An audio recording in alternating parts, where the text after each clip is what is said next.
Déjenme cargo mi computadora porque ya no tengo pila. Espérenme tantito. Ay, no, ya se está grabando. Bueno, mientras así fingimos que es la presentación. Sí, preséntame en lo que conecto esto, perdónenme. No les quiero presentar a Alejandra. Quiero ver cómo me crece más la barba de un lado que del otro. Es la edad es bien horrible. Miren a Sí. Axel cómo lo ha dejado. ¿Que tanto está cacareando? ¿Qué dijo? ¿Estás muy grande, Axel? No, estás jovencito, ¿no? Sí, ¿cuántos años tienes, Axel? 32. 30. ¿Tú, Azucena? Yo tengo 29. Ah, no, no eres tan grande. Jovencitos. Supongo. Sí. Ay, bueno, el Santiago, ¿cuántos tiene? La reunión se está. 30. 30. Octavio es el más chico, ¿no? ¿Tienes 27? Desde los que... Tengo 20 tengo 25.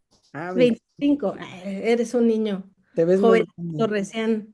recién salido a la adultez. Recién salido de la incubadora.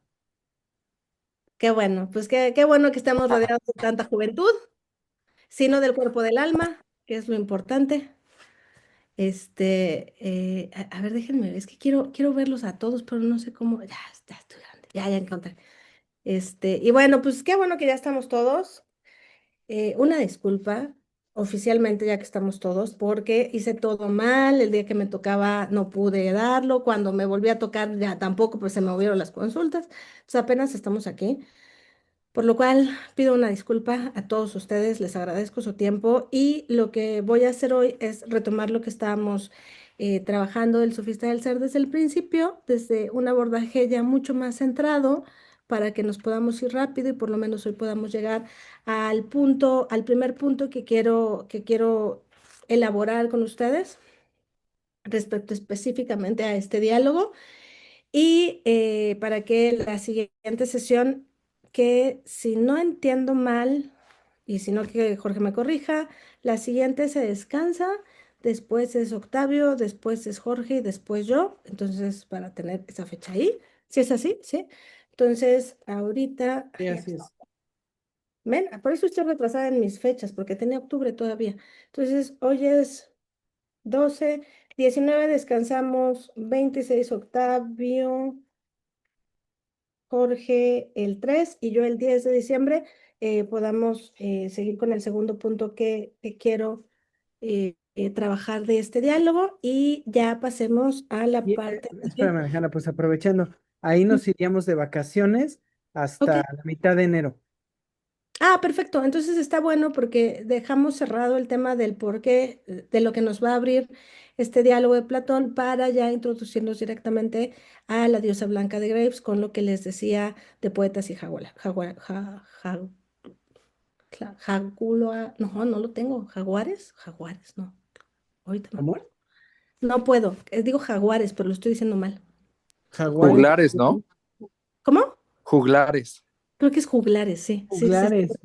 Es que Los yo tengo jaguares ese son una nombre en banda. la cabeza. Hay palabras, Jorge no me dejará mentir después de tantos años de conocerme. Hay palabras que mi cerebro no da. Digo mal y solo Jorge sabe cuáles son. Eso, Manublio. exacto. Por eso no tomen cuando tengan hijos, porque miren, no nos componemos de eso. Entonces, pero bueno, ya regresando al punto. Entonces, hoy empezamos con eso. Entonces, ya lo que hice fue centrar específicamente en los puntos y en los momentos del diálogo que ya nos apunten hacia eso para tomar menos sesiones y concretarlas. Pero bueno, gracias por su tiempo. Una disculpa nuevamente. Y bueno, empezamos con esto de el sofista del ser y específicamente la primera parte que quiero elaborar con ustedes y que trabajemos juntos es justo esta primera parte donde en el diálogo se, se empieza a hacer todo este desarrollo de la definición de sofista. Vamos a ir viendo o vamos a ir transitando hacia esas definiciones porque nos dicen cosas interesantes, pero específicamente lo que quiero enfatizar es cómo de aquí lo que surge y lo que se muestra son los métodos del razonamiento. Y es justo muy clarificador el cómo esto nos va a dar un punto de partida de el a acceder al conocimiento, no solamente de sus tiempos, sino lo que se mantiene hasta los nuestros y el por qué se mantiene. Y creo que esto va a ir muy ligado a la unificación del pensamiento y a la unificación digamos, los orígenes o las raíces del tipo de pensamiento, que incluso puede ser a lo que se apunte cuando se rastrea esto relativo a lo indoeuropeo. Es una raíz de donde vengan todos, ¿no? Entonces, este método del razonamiento tiene, en el diálogo nos muestra cosas bien interesantes que son las que quiero que vayamos trabajando juntos, ¿no? Entonces, es justo aquí en donde se gesta la razón, sus métodos y el terreno que se da para que estos guíen el camino del conocimiento. En el diálogo de Platón con Tetetes vamos a dar cuenta en un primer momento el método de división y específicamente así, digamos que lo va a señalar porque básicamente es lo que vamos a ir viendo como continuamente, que cuando se trata de ir definiendo algo, cómo se va dividiendo para entenderlo. Y eso es muy significativo. Este extranjero, que es quien guía el camino, va a llevarnos sobre su guía y él le plantea a Tetetes, ¿qué te parece si empezamos desde lo fácil, algo fácil de conocer, algo de poco interés, para tener un modelo a seguir a partir de ahí y ese sea el vehículo para llegar hacia el asunto principal, que en un principio será definir al sofista?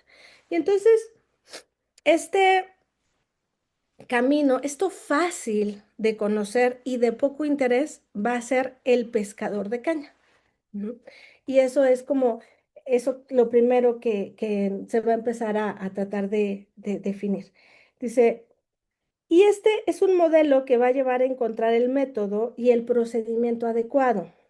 Así se irá trayendo a la luz y haciendo visible los modos de acceso y tránsito al conocimiento imperantes. Y es importante, o sea, es imperante en esa época, pero vamos a ver que lejanos no estamos, que al contrario, y por algo se mantiene. Ujú. Cuando una cosa, dice el extranjero, cuando una cosa que no existía antes llega después a existir, no decimos de aquel por quien existe que hace y de la cosa que existe que es hecho.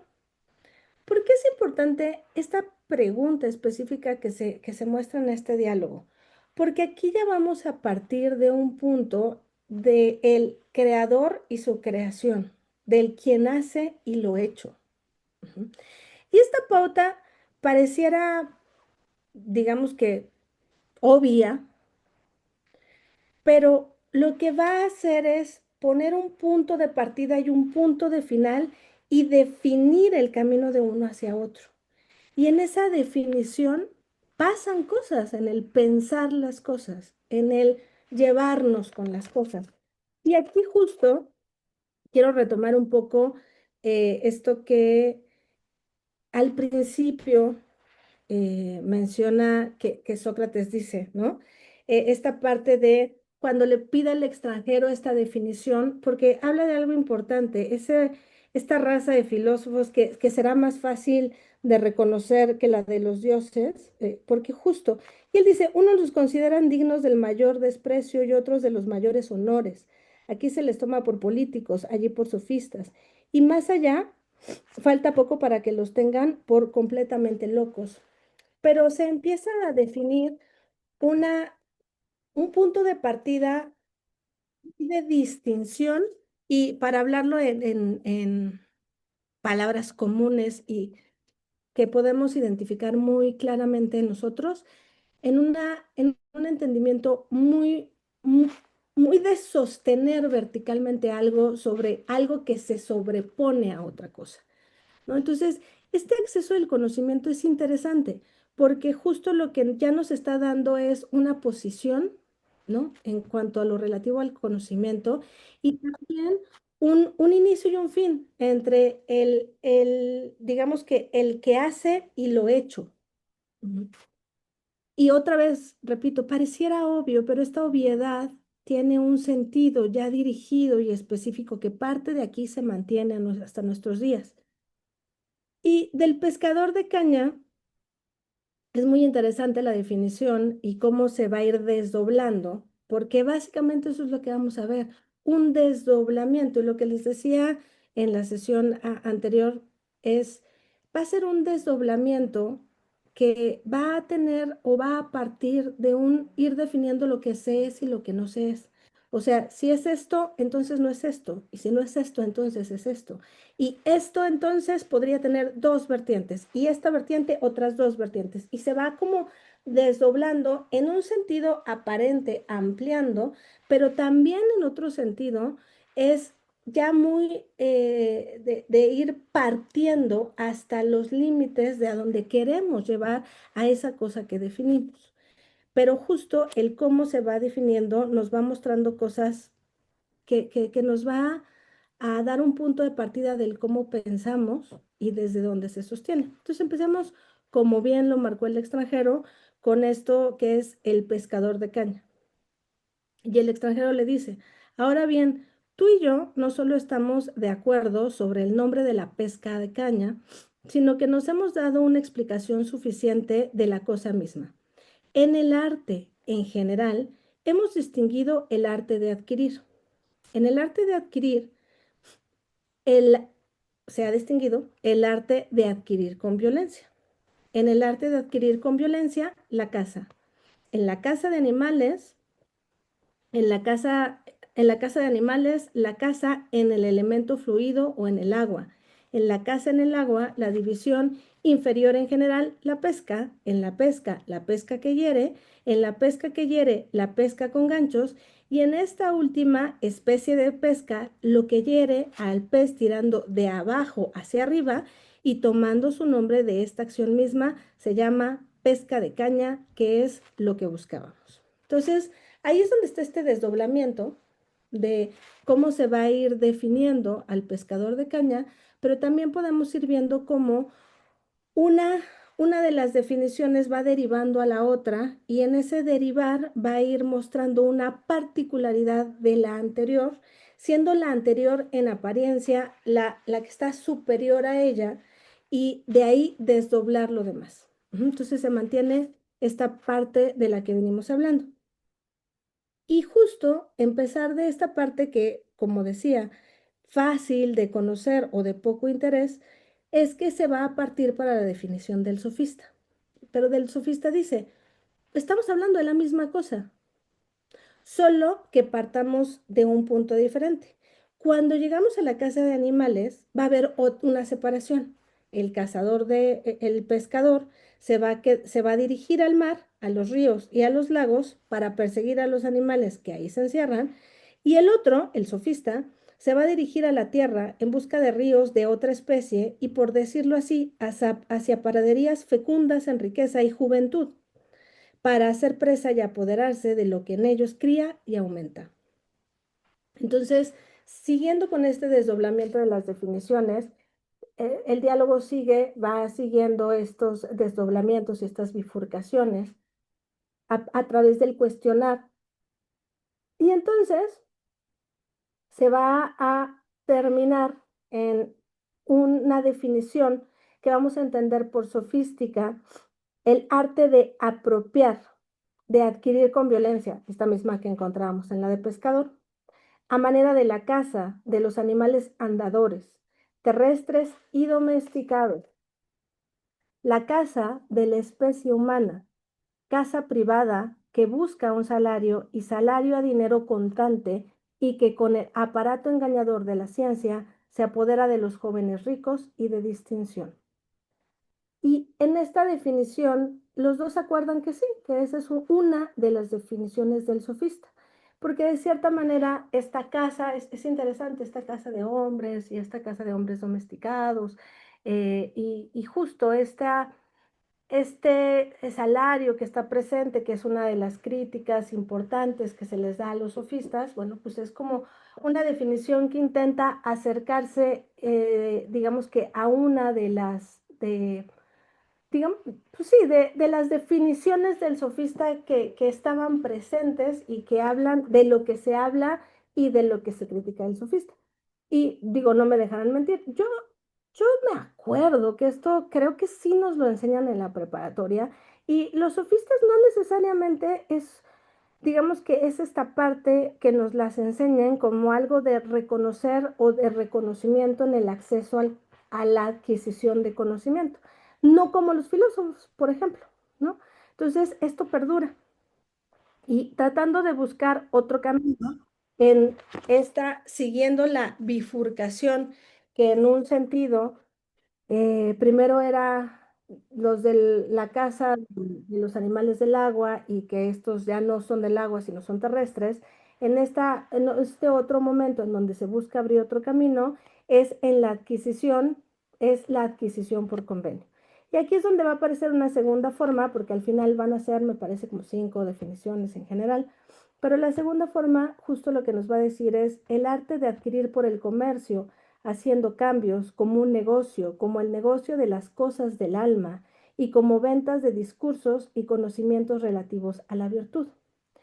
En este desdoblamiento, si se fijan, empiezan a aparecer ciertos momentos en donde ya hay un ir discerniendo, es un ir definiendo al humano, al hombre, al conocimiento, desde estos puntos, digo, ahorita ya estamos yendo a los puntos específicos a los que se llega, pero en este diálogo lo que se va preguntando es, ¿cómo considerarías que se abre? ¿Sería de este lado y de este lado? Y si es de este lado, por este lado. Entonces, el diálogo mismo va permitiendo hablar de estos conceptos, como en su caso, en el anterior, esto que decía, animales, andadores, terrestres y domesticados, ¿no? Entonces, esto ya habla de de ir definiendo y acotando al hombre en ese sentido, a esta especie humana. Y en esta segunda forma, lo que vamos a ver, disculpen que me esté sonando, pero aunque ya no estoy enferma, efectos secundarios y frío. Pero bueno, en esta segunda Perdón, forma, Alejandra, aprovechando la pausa, tienes es- tu cuaderno sobre la compu y se tapa un poquito el micrófono. ay, perdónenme, déjenme, voy a empujar la compu. Ah, no sé qué hice. Ya, listo. Espero que así no haga más ruidos. Entonces, bueno, en esta segunda forma, en el arte de adquirir por el comercio, vamos a encontrar la introducción de el negocio de las cosas del alma. Y va a quedar la definición completa o elaborada en el arte de adquirir por el comercio, haciendo cambios, ya se compren o se fabriquen los productos, en una palabra, el comercio de los conocimientos de que hemos hecho mención, cualquiera que sea el modo, en todo caso, a lo que parece lo que tú llamas arte sofística. Buscando nuevamente este desdoblamiento, vamos a ver cómo el sofista va a ser ese que es del género de aquellos que discuten para generar dinero y su oficio forma parte del arte de disputar, el arte de controvertir, del arte de luchar, del arte de combatir, del arte de adquirir. El extranjero dice, empieza como a hacer énfasis en ciertos vocablos, o en, más bien, en ciertos términos que van a resultar familiares e interesantes. O sea, así como en este punto yo les puedo decir, me llama la atención esta parte de el animal andante, domesticado, más.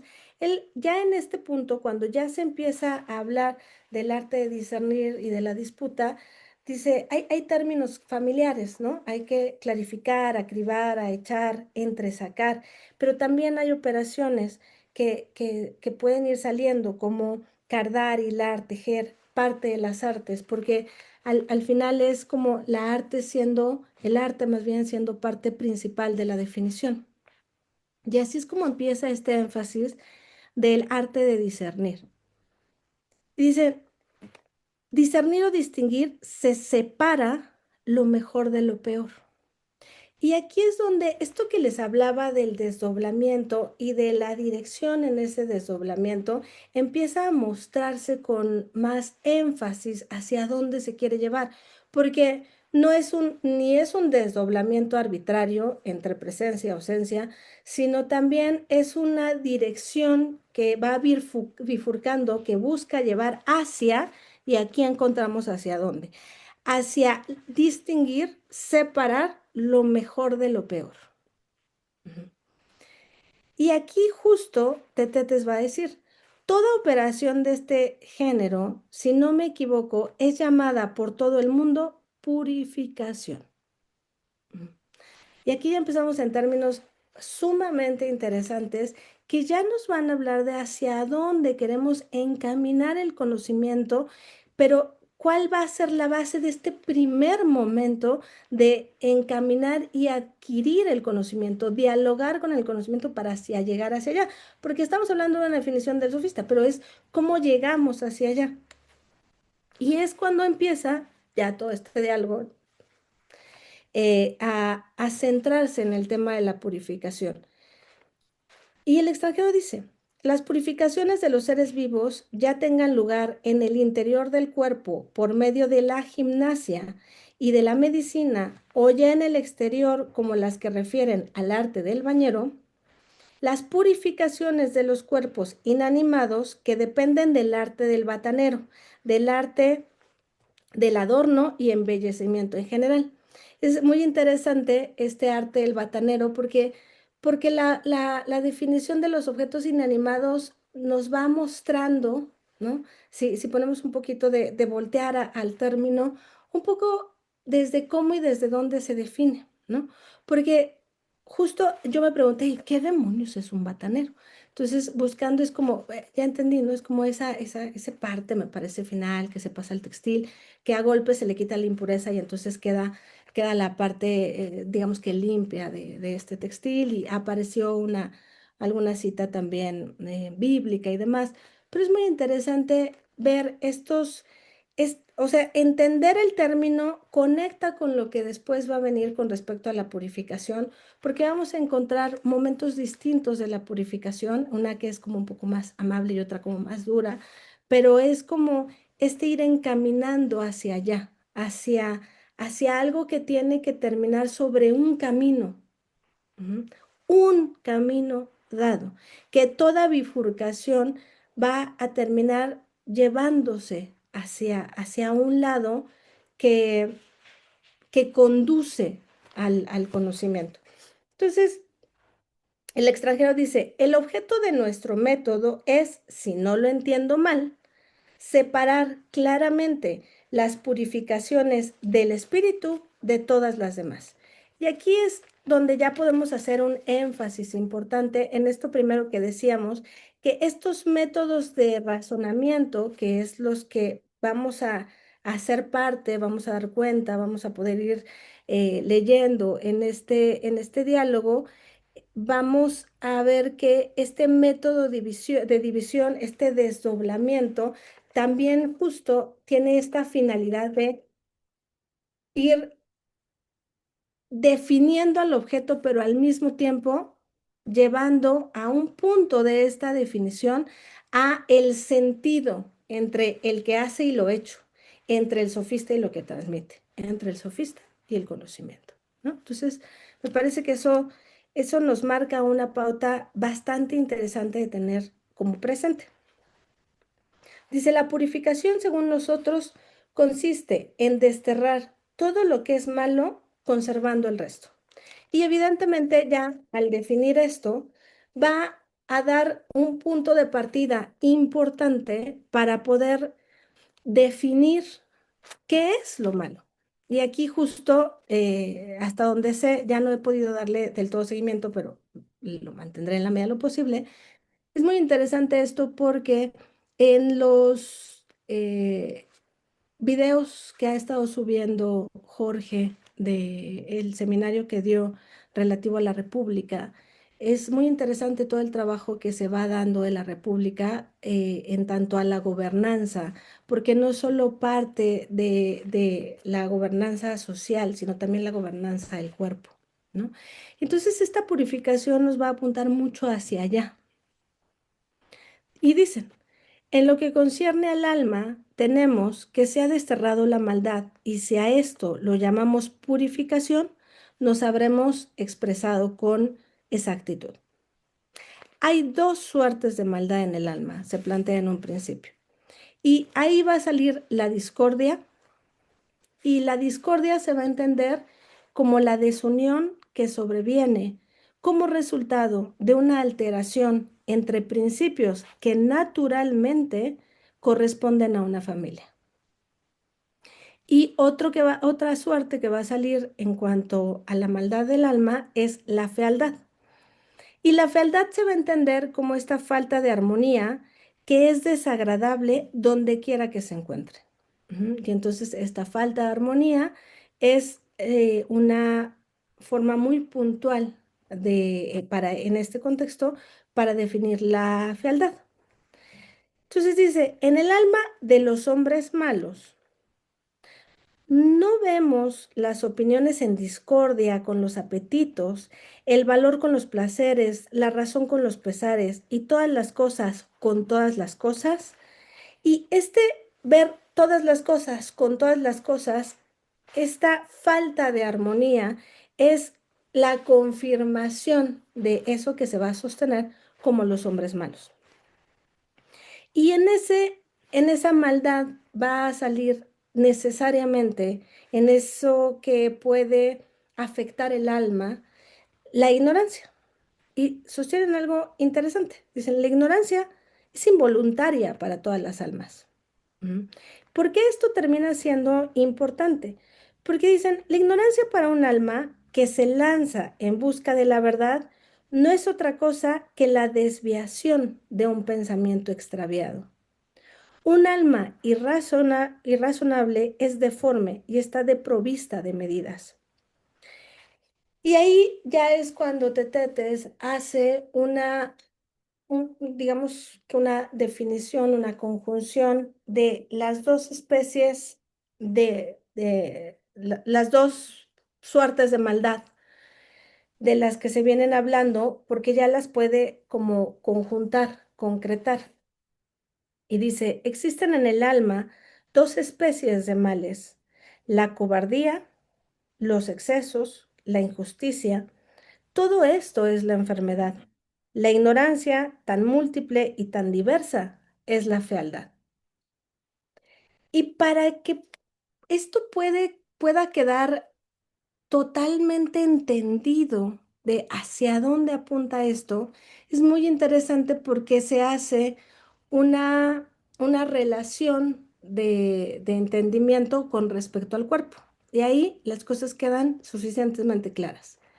Para la fealdad respecto al cuerpo, la gimnasia. Para la enfermedad, la medicina. Y se vuelve muy interesante porque entonces ese es el método, ese es el trato, ese es el modo de acceso al conocimiento. Para la fealdad, la gimnasia y para la enfermedad, la medicina. Es interesante porque estos dos modos de acceso o de llevarse de trato con son externos. Vienen desde afuera. Y es interesante porque justo va a seguir desarrollando esto y dice, para curar la intemperancia, la injusticia, la cobardía, está el arte de la justicia con sus castigos. El mejor arte cuando se puede tener confianza en el juicio humano, la justicia. Y para poner remedio a la ignorancia en general, el arte de la enseñanza. En la enseñanza, además del método de la amonestación, que es este método que no recuerdo bien la palabra que usan, pero me parece que es un método más dulce, o es como un método más ligero, que es la amonestación. Se lo dicen, este es como el método de los padres, ¿no? Pero cuando este no es suficiente, lo que sigue es, necesitamos como un método más rudo. Y en este método más rudo es donde viene otra definición ya con más claridad en hacia dónde vamos, hacia dónde queremos llegar, hacia dónde llevamos al conocimiento y hacia dónde queremos aterrizar al sofista en su sentido del sofista mismo. Y entonces aquí lo que se va a definir, déjenme, traigo mi librito, esta está un poquito más larga.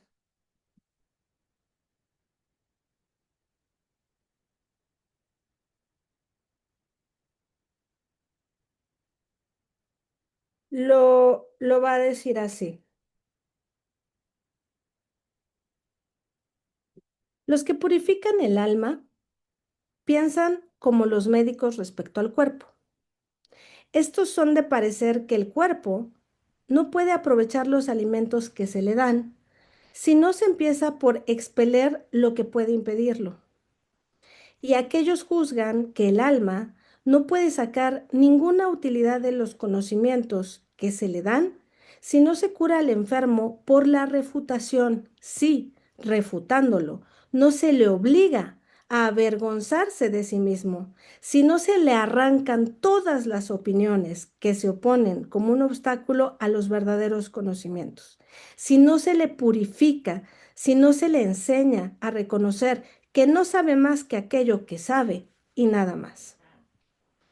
Es preciso concluir que en el método de refutación consiste la más grande y poderosa de las purificaciones, y el que nunca ha sido refutado, aunque fuese el gran rey de Persia, como tiene impura la mejor parte de sí mismo, es preciso considerarlo como mal educado y desarreglado, precisamente con relación a cosas en que el hombre que quiera ser verdaderamente dichoso debería mostrarse como el más puro y bello del mundo.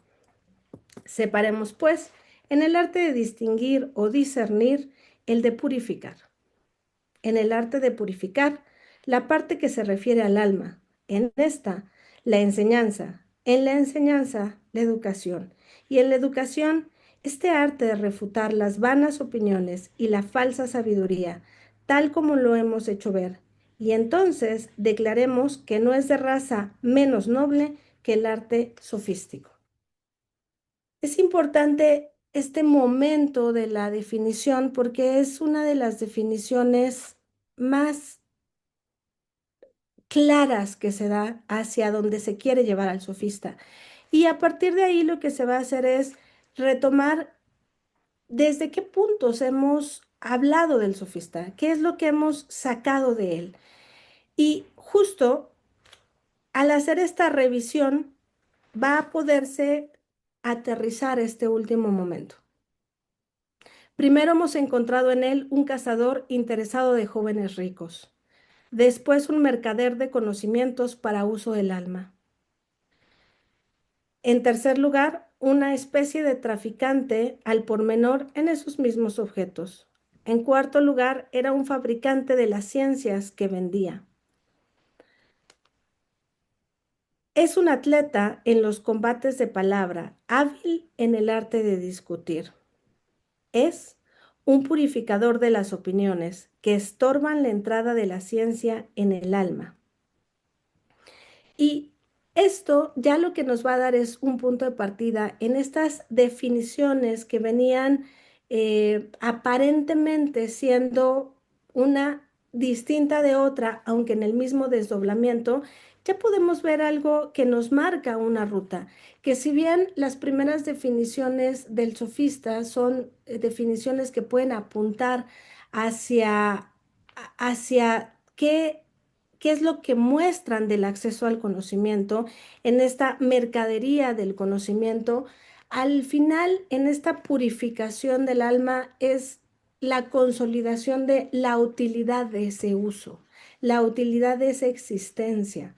Y por eso es como muy interesante cómo, cómo esto se va desdoblando y hacia el punto que va llegando. ¿M?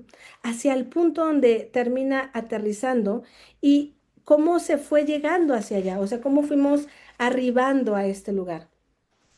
Y en el punto es que este método de división va teniendo una dirección que aterriza en un lugar importante, en un lugar de, si bien puede haber refutaciones o señalamientos a esta figura, después va a haber un reconocimiento importante de su sentido, su utilidad en este acceso al conocimiento. Y es muy interesante que sea el asunto de la purificación. Porque justo después de esto, después de esta definición, y aquí es donde quiero llegar a este primer momento de hacia dónde nos arroja el diálogo, es, digamos, como si nos mostrara qué es lo que impera en este momento, qué es el modo que tenemos de llevarnos con el conocimiento, lo que nos hace acceder, lo que está ahí y lo que justo, lo que está guiando a la juventud. Y la juventud, ¿por qué es importante? Porque es lo que va a dar pauta a que esto se mantenga, perdura, se sigue, se transmita y cómo. Pero también justo en estas posiciones que si existen, podemos decir desde dónde existen y hacer estos señalamientos primero, pero después aterrizarlos en este punto importante de la purificación y de poder definir la necesidad de pureza de algo a partir de una guía dada de esta forma. Por eso les decía que es muy interesante porque en esta definición última del sofista podemos encontrar estos golpes para la purificación, ¿no? Que nos lleva al primer momento de este batanero que al final es como parte importante para poder llegar, es como sacar todo esto que hay, que no permite que el alma se purifique y entonces tenga este acceso. Es importante porque, y aquí es donde es algo que nos toca a nosotros voltear a ver. ¿Qué de eso se mantiene? ¿Qué de eso seguimos pensando que es necesario? No solo en el conocimiento, sino en la instauración de un modo de pensar, de un modo de relación, de un modo de entendimiento del mundo. Porque hemos sido testigos de esto. Yo no sé si alguno de ustedes, este método, ya hablando en un nivel más actual, más de lo que conocemos o de lo que podemos dar cuenta, ¿a qué nos suena? ¿A qué nos recuerda? ¿A qué nos apunta? Porque es muy importante esto, porque lo que sigue del diálogo y que vamos a terminar trabajando es un giro importante que va a dar el extranjero, porque va a empezar a hablar de el no ser y va a introducir a Parménides y eso nos va a llevar a otro lado. Pero para ir antes a otro lado tenemos que ver este lado y que nos dialoguemos nosotros y que veamos este lado, qué tan presente está, qué tan actual es, porque es interesante, ¿eh? Todo este método lo que busca es purificar de la no ciencia, purificar de la opinión, purificar, o sea, es que si lo piensan, es muy parecido a lo que a nosotros entendemos como el conocimiento que puede sostenerse formalmente. Ujú. Y podremos estar incluso de acuerdo con ciertas cosas, pero que va más allá de eso, que va justo, sí, y para nosotros eso es una apelación a poder plantear hacia qué de ese mirarnos y mirar qué de eso de hablar de el, esta distinción que podemos tener está presente. Y lo que podemos sostener ahorita es que esta forma de discernir, de distinguir y de separar llaman a dos cosas, a esta separación que define y que guía hacia un punto que se quiere llevar y que ese se preserve y se mantenga y que se unifique. Y el otro que llama la atención, aunque en apariencia la medicina en esos entonces no es la medicina que nosotros conocemos, pero sí dio el terreno fértil para que termináramos en la medicina que tenemos hoy, apela a lo exterior sin considerar lo otro, porque justo de eso, justo de lo interior es de lo que no se quiere hablar, porque es que si hablamos del interior nos metemos con el poeta y ya nos fregamos. Ujú. Entonces, por eso tenemos que reconocer primero la figura del sofista, porque es una figura de tránsito hacia el ya no mirar hacia la figura del poeta. Ajá. Entonces, se fijan cómo ya entender este tránsito como algo que ya entendemos de qué nos quiere alejar, de qué mirada nos quiere alejar, porque hay una guía y por eso, digo, yo no sé si alguno de ustedes en este momento ha tenido la oportunidad de ir siguiendo algunos de los videos que se hablan de la República, podemos ir viendo cómo ir sosteniendo estos modos que estructuren tanto en lo individual como lo social y con claridad, lo de adentro y lo de afuera, este mundo interior y este mundo exterior, están ahí. Y están implícitos y explícitos aquí, porque tampoco es que estén tan implícitos. Ujú. Están mostrados ahí. Y esta es la figura que nosotros tenemos que mirar de frente y reconocer en nosotros mismos, porque esta figura es la que nos va a conflictuar poder mirar desde otro costado y desde otro ángulo. Y esta figura es la que nos sostiene en modos de pensamiento que pueden pensarse como impensables sin categorías, sin definiciones o sin una estructura de pensamiento o una estructura de lenguaje dado, porque esto es lo que nos va a permitir no cuestionar o no mirar desde otro lado. ¿Mm? Por eso es una figura que es muy interesante porque es la figura de tránsito que está moldeando lo que después va a dar pauta a la filosofía. Ujú. Entonces, por eso mi interés es poder llegar a este punto, que dialoguemos esto, porque lo siguiente a lo que nos arroja, que es al no ser, nos va a llevar a otro lado, que nos va a permitir ampliar todo esto, pero ya desde un ángulo distinto. Entonces, esta es la invitación. No sé si alguien tenga algún comentario, alguna pregunta o algo que decir, o lo sigo dialogando aquí yo con ustedes. Cualquiera de las dos, bienvenida. Adelante, quien guste, puede abrir su Yo, micrófono. como Pásale, siempre, pinche bienvenido. metiche. Bienvenido. Oye, es definitivo que todo esto, al menos a mí, me hace entender algunas cosas de forma diferente a como las entendí cuando, por ejemplo, cuando leí Así habló Zaratustra de Nietzsche.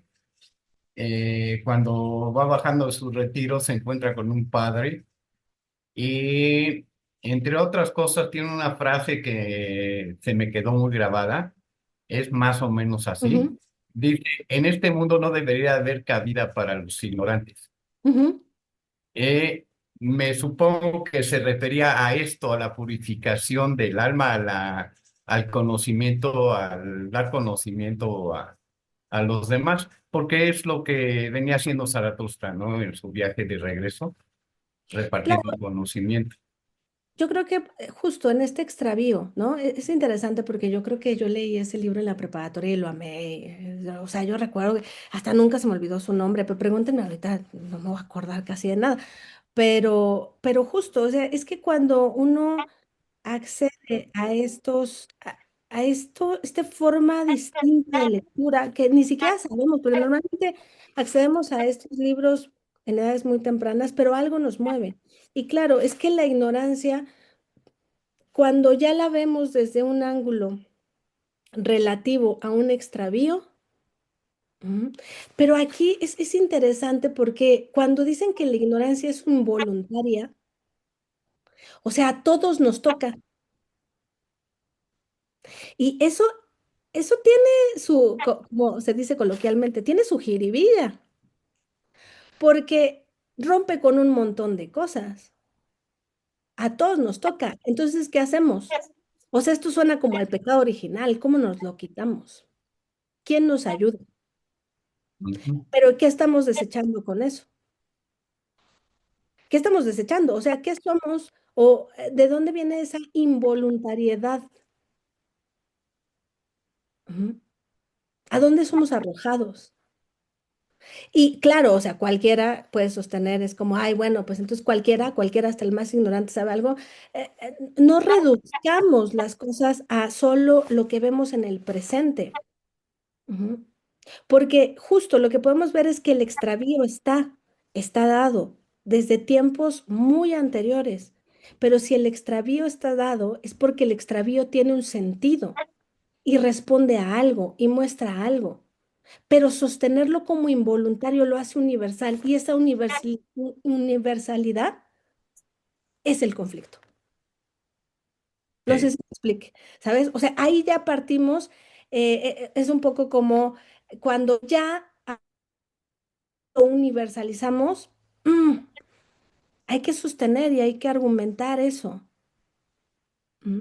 Porque es que eso ya nos arroja a justo lo que les decía, un punto de partida de inicio y un punto de final. Es el segmentar y el punto de partida, pero ese dar un punto de partida y una marca de donde se parte, donde se inicia y donde se termina, y esta universalidad es un encierro. Nunca arbitrario, ¿eh? Nunca es arbitrario. Por eso cuando nos ponemos a investigar ese extravío o ese encierro, históricamente encontramos cosas bastante interesantes. Y justo, seguramente Jorge en su momento lo comentará, pero es de pronto con eso te topas cuando tratas de identificar hacia dónde va la instauración de un principio, de un punto de partida, de un de aquí salió todo. Lo que normalmente encontramos es un ocultamiento. Y aquí es donde ligamos lo que venimos trabajando con lo de Apolo, que son modos del ocultamiento. Hoy podríamos hablar de estos modos, y por eso se los decía, estos métodos de razonamiento que son modos probablemente de acceso, de mostrar, de traer a la luz, pero que al final traen un ocultamiento. Ujú. Y lo interesante es poder ampliar el terreno de lo visible. Ujú. Ok. Entonces, Gracias. por ahí va, no, pues de nada, al contrario, Has. No sé si alguien más tenga algún otro comentario. Ya estás, o sea, terminando por hoy y es la parte de discusión, o vas a dar un poco más, No, es la parte de discusión, porque lo que sigue es lo del no ser. o sea, ya puedo hablar. No, si te vas a aventar 3 horas, deja que alguien más hable. Me espero al final. No, Sí. no, espera, no voy a aumentar 3 horas, como 2 horas y cuarto, ¿no? Ah, no. Entonces, alguien que quiera hablar, que no sea Jorge Atala, porque él va al final. Si no, Uh, bueno, ya lo dejamos y que se tome su media hora. ahí está Axel. Vamos, Axel. No, no quiere. Gracias. No lo Espera estoy un ratito escuchando. más. Muy bien. A ver qué dice el Jorge. Ah, ya échale tu comentario al margen. Tu Mm, nota al pie. Acá está el margen. ¿Ya? ¿Nadie más? ¿Cobardes? Bueno, primero, haciendo un par de acotaciones. Primero, si juntamos, o sea, si equiparamos ignorancia y extravío, entendemos perfectamente dónde empieza el debate, ¿no? Mm, Porque si la ignorancia nos toca a todos, en la medida en la que el extravío nos toca a todos, pero el extravío no puede ser original. exactamente. Solo está extraviado el que no está en el lugar donde corresponde. Por lo tanto, el extravío es secundario, el extravío no es original. Y Ujú. esto está omitido en la Grecia platónica, ¿no? O Sí. sea, el No es una omisión arbitraria, ¿eh? no, Nunca es arbitraria. ¿no? Pero precisamente es ese planteamiento, ¿no? Como el extravío como extravío original. Es decir, por eso se discute si somos tabula rasa, ¿no? De entrada. Eso es lo problemático. Eso es lo problemático. Lo involuntario es problemático porque nos va a apuntar allá. Ujú. Si fuéramos tabula rasa de inicio, entonces seríamos disposición hacia el conocimiento. Por lo tanto, el conocimiento estaría en otro lado. A los que algunos tendrían acceso y solo tendrían que llevarnos hacia allá. Que eso es lo que está pasando aquí. Ujú. Ser el vehículo de dirección. Sí, sería para todos, pero no para cualquiera, ¿no? Claro, por supuesto. El, el, Necesitamos a los elegidos. el punto de que no peleen a Fraser con el texto que yo trabajé hace un tiempo es ese, que ahí está claro que hay un momento en el que se pasa del todos al algunos al uno. Ujú. Que esto es el paso del totemismo como comunidad identitaria a la religiosidad como apropiación del conocimiento identitario, a la ciencia como desconocimiento total del universo. Pero cuando ya tienes a la ciencia instaurada, ya puedes hablar de la no ciencia. Ujú. Sí, y claro, Acotas mejor. no hablas de la ciencia y de la no ciencia, hablas de el método y la falta de método. Ujú. Entonces, por eso los científicos no leen la Biblia, ¿no? Y por eso al principio les decía, estos métodos de razonamiento podemos verlos como donde se gesta la razón y sus métodos, que van a ser diversos, pero se van a ir conjuntando, porque lo que están haciendo es el terreno para ese terreno de lo posible donde se geste el conocimiento. Solo un terreno, no estoy diciendo territorio, terreno. Y cuando entendemos la diferencia entre un terreno y un territorio, entendemos la acotación. Sí, por Ujú. eso yo sugeriría que sí le echen un ojo a las sesiones del seminario de Platón. Ya casi acabamos, son 25 y están perdidas dos, entonces realmente son 23. Y Entonces, ya sabemos cuáles están perdidas. Yo no he podido seguirlo viendo, pero creo que la 13 y la 14 reales. Digo, la 13 y la 17 son las que están perdidas. Y están ok. perdidas definitivamente, se fueron en una compu. Porque eso es importante, que nosotros veamos que nosotros estamos en el terreno del conocimiento y que hacia donde queremos apuntar es hacia el territorio. Ujú.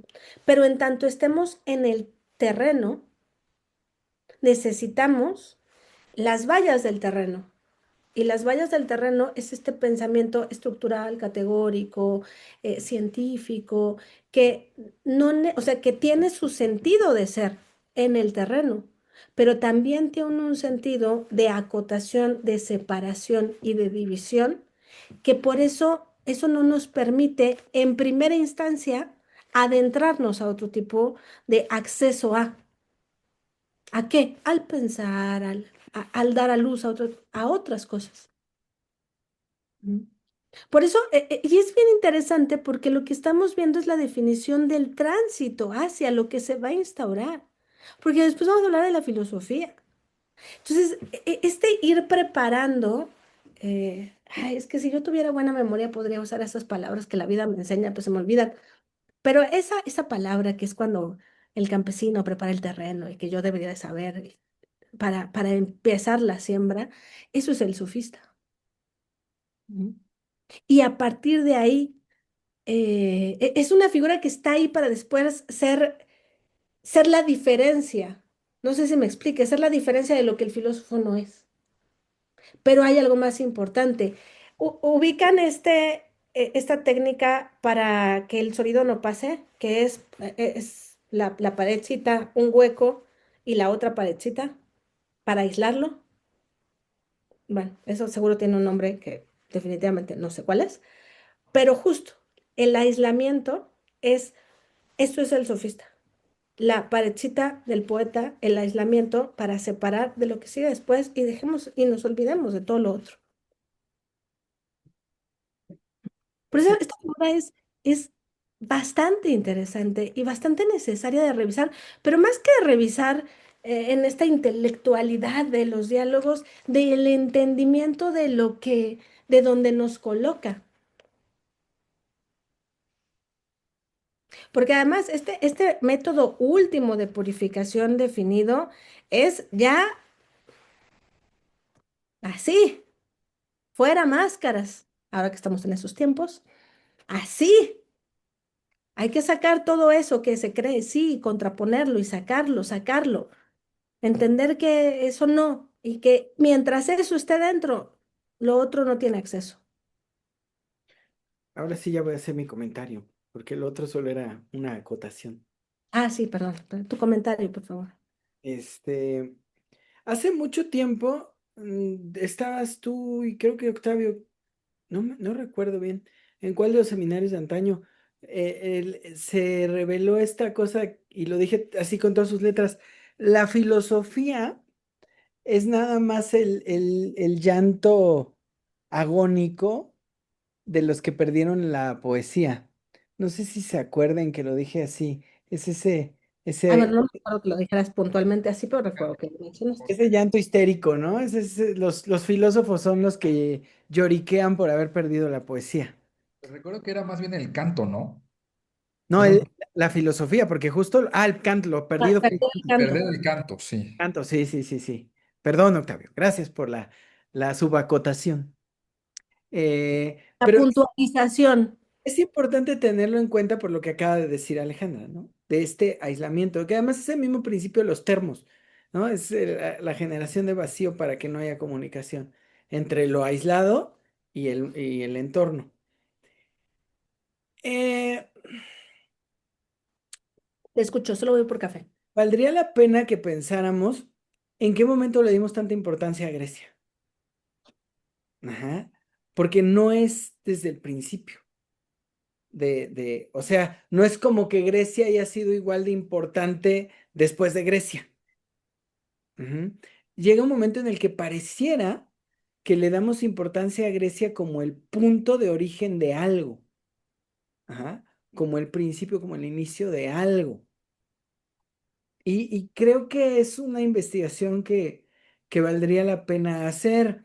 Este señor Legoff se lo atribuye al Renacimiento, la importancia que se le da a Grecia. ¿Y por qué digo que es importante? Porque Grecia es indoeuropea, es agricultora, es ganadera y es esclavista, ¿no? Y además tiene filosofía, ¿no? Que es, Instaura. sí, hay una llamada a esta hora. Pues no es Sí, tan tarde. a ver, es que es raro. Voy a silenciarme. Sí, Ay, no sé así. Ah, ya colgaron. Al sí, carajo. como eres un señor. O sea, como el señor tardándote 3 horas para contestar. Bueno, pero justo es esto que dice Jorge, aprovechando su pausa, es justamente lo que a nosotros nos permite esta revisión.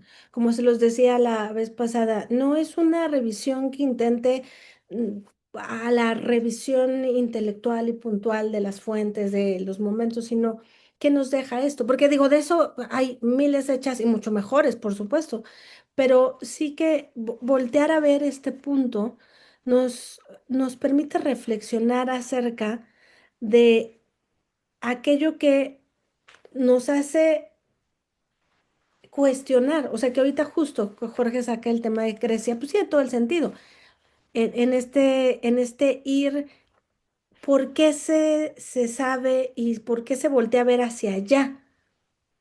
¿No? En el Renacimiento. Y es muy interesante, digo, yo no sé a ustedes, pero cuando a mí me lo enseñaron y hasta recientes fechas, pues es algo que se da como por hecho, como por, pues es que, pues claro, se quería voltear a ver a ese momento histórico en donde la cima, el top del conocimiento, del entendimiento filosófico nació y surgió. Se obvia. ¿No? Por eso les decía, es que parece muy obvio revisar eso, pero se obvia como, pues es que no hay otro, ¿de veras? ¿No? Esa es la cumbre, el pináculo de todo. O sea, no necesariamente, pero cuando empezamos a dudar de ello y podemos voltear a ver que no necesariamente, entonces no es negar a la Grecia en su grandeza que tenga, porque obviamente no, pero sí es más bien cuestionar por qué eso y no lo otro. Esa es la clave a la que quiero llegar con ustedes. Que podamos ser capaces de preguntar por qué eso y no lo otro. ¿Por qué eso sí y lo otro no? ¿Qué lo otro es? ¿Qué esto, qué es y qué no es? ¿Por qué? ¿Por qué? Nunca es arbitrario los ocultamientos. Tampoco lo que se da a la luz y lo que perdura. Justo esto que dice Jorge, ¿no? Es bien interesante, claro, puede decir, por qué no? ¿Por qué a Fraser no se le pela? Pero a Freud sí. Y nos podemos ir desde los más simplones. O sea, ¿por qué a Jung no se le peló igual que a Freud? ¿No? Y así, porque Y claro, ¿en qué momento se le puso atención y a dónde se le llevó y en dónde surgió su mayor fuerza teórica y visibilidad? Ujú. Resultado de la Segunda Guerra, estar en Estados Unidos de América, o sea, todo eso tiene su sentido de ser, pero es que justo ese es más que cuestionar la Grecia, que también, por supuesto, que es importante, pero también nos hace cuestionarnos es, ¿y por qué eso y no otro? Porque hay un porqué. Y dejar las obviedades a un lado. Los no cuestionamientos de que, o sea, era obvio, pues había que voltear a ese pináculo existencial del pensamiento filosófico que tenía ahí y que no había de otra más que resurgir, porque ahí la humanidad tiene una cuna. O sea, se puede ir muy bonito y seguramente habrá quien lo diga más bonito, pero de ver. Y cuando te cuestionas te das cuenta que pues no necesariamente.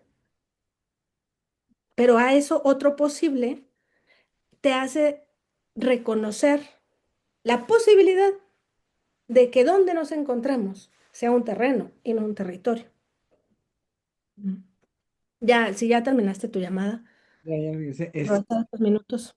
Tenía que decir dos cosas. Es que me llamaba la atención lo que dijiste ahorita, porque de Wundt, por ejemplo, se habla de sus primeros 10 años donde tenía laboratorio, Claro. luego 20 o 30 años de su obra sobre lingüística, religión, sociedades, grupos culturales, nada. Y como está la barrera del alemán, es complicado, ¿no? Pues son 10 tomos gordísimos en alemán, entonces esa barrera hace difícil acceder y no hay traducciones.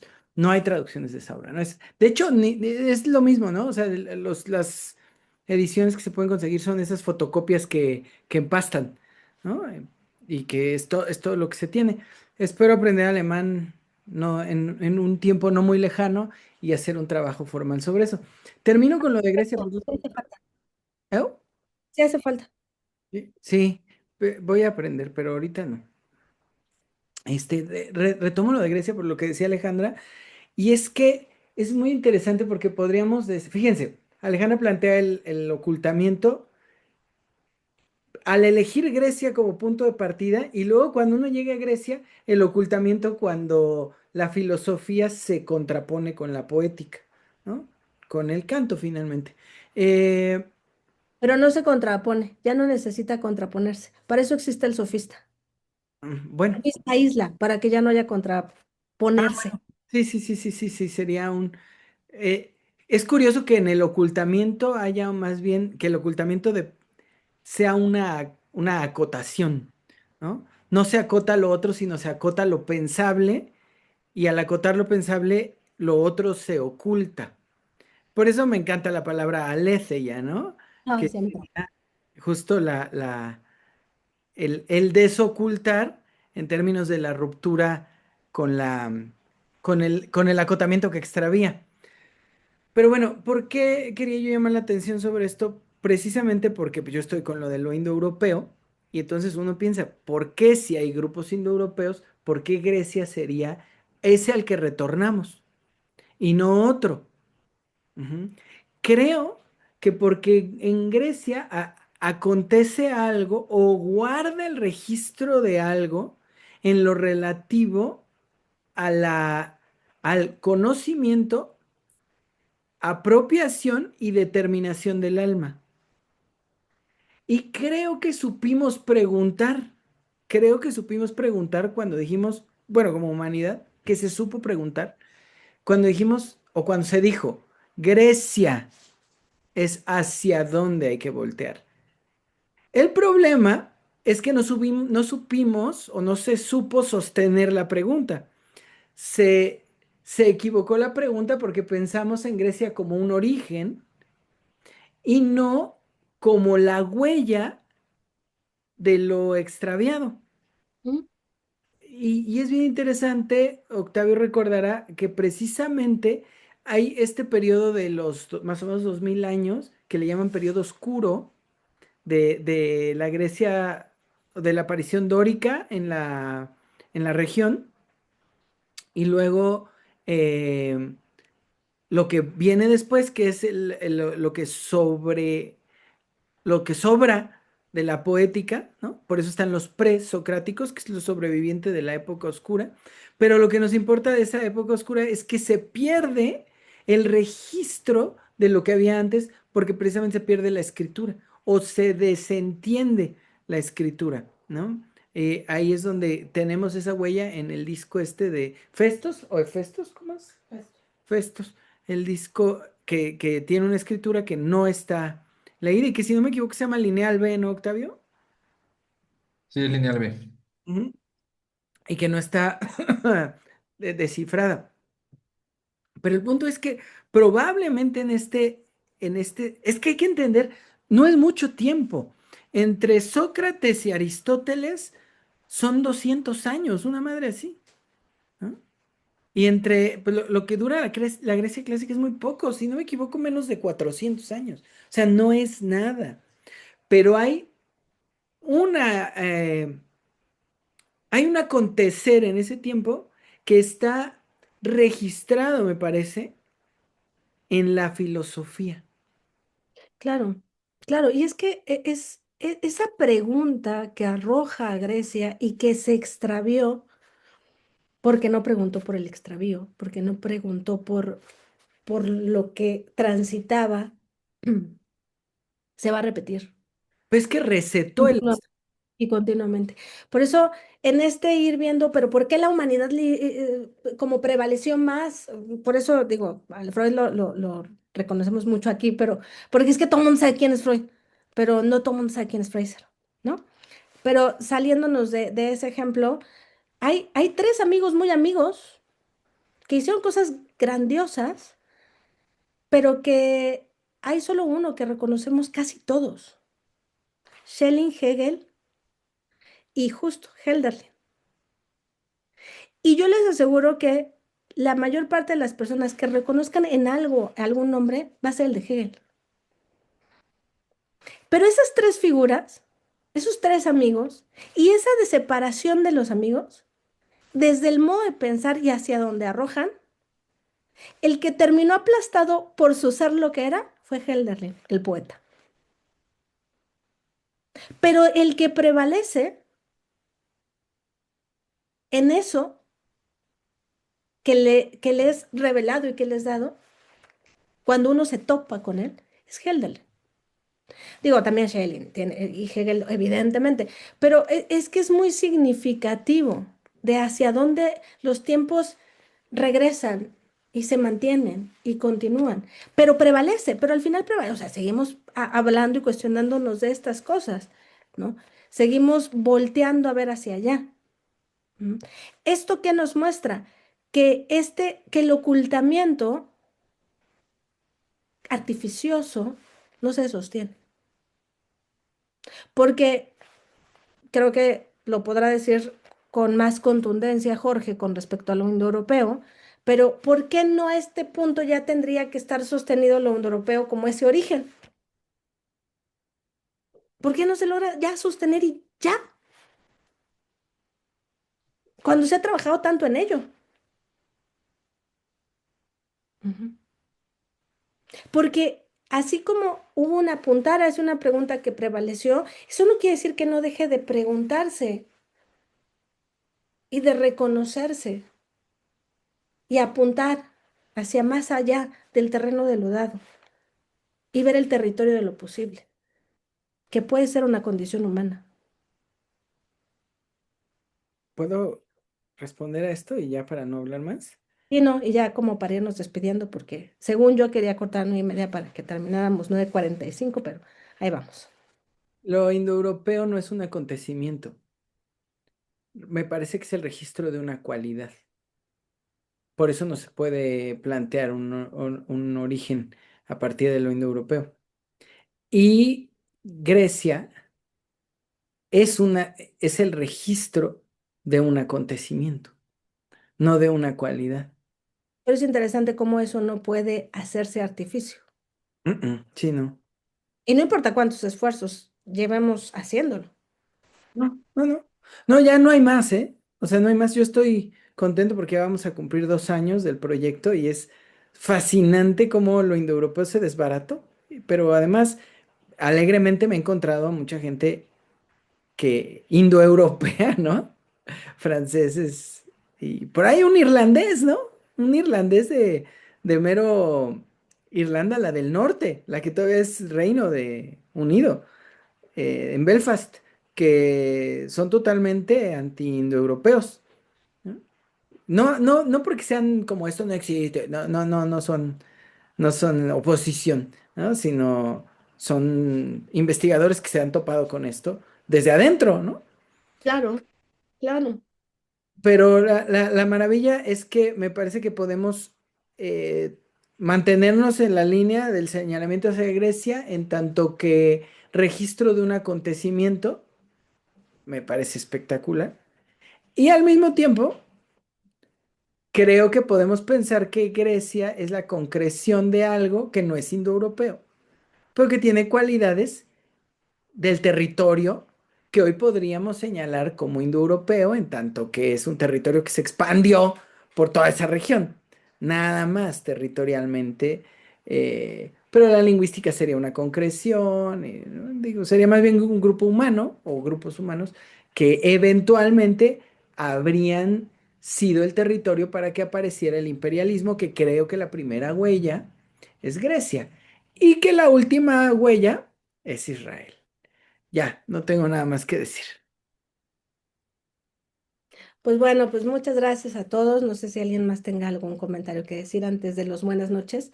Pero bueno, creo que es bastante enriquecedor estos planteamientos, los que se van dando con cada uno de nosotros y también con ustedes. Y bueno, pues ya nos estaremos viendo dentro de un mes para justo dar cierre al seminario, para cerrar justamente este diálogo y para ir anotando y apuntando hacia lo que sigue. Entonces, que tengan una muy bonita noche. Me dio mucho. Buenas noches a todos. Yo Déjenme me hacer voy. los anuncios parroquiales. Ah, los anuncios parroquiales, perdón, perdón. Nada más para todos, ¿no? Dentro de 8 días descansamos. Ok. La siguiente semana arranco yo, Octavio, Alejandra, y nos vamos de vacaciones hasta mitad de enero. Hasta, si no me equivoco, podríamos empezar la tercera semana de enero. Ya la semana del Blue Monday, para que estemos tristes en el Blue Wednesday, ¿no? Eh, entonces, nos vemos en 2 semanas. Ajá. Salvo que Octavio quisiera cambiar conmigo, eso sí lo dejo a consideración de Octavio, pero 2 semanas.